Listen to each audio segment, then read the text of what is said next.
Hi,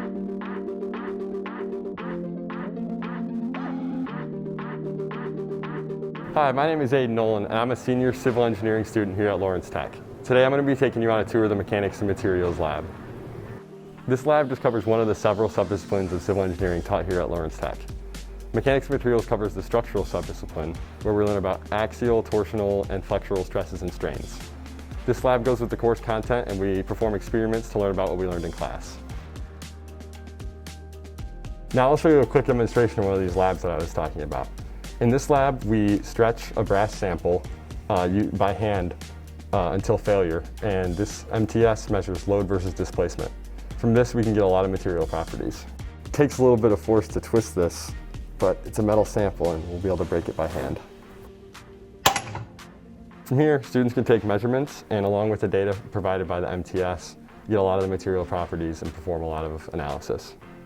Another cool thing about this lab is that students actually get a chance to learn about the cutting-edge technology used in the industry. Traditionally, displacements of materials are measured using strain gauges, which is really hard to do. Now, it's going towards the direction of digital image correlation, where they're measured using a camera. And here we have a smaller scale version of that, where students get to stretch apart samples like this, using this hand crank. In the Mechanics and Materials lab, students get their first introduction into the structural test lab. Now I'll take you there. So now we're in high bay, and this is the first introduction into this lab that students get at the undergraduate level. In here, we get to do the torsion test, and we get a drive shaft type sample, and we put it in here with strain gauges, and using our controllers, twist it until failure.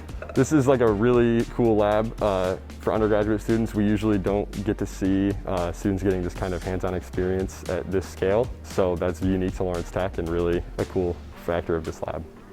Well, that wraps up everything I was going to show you on the tour. If you're wondering what happened to my hand, it was a little accident in a lacrosse practice. So I'm also on the lacrosse team here at LTU. And that's one of my favorite things about going to school here is the chance to get involved in other activities while being able to go in labs like this and get such hands-on experience. It's been really valuable to get this experience and has translated well into internships. So I look forward to seeing you on campus soon.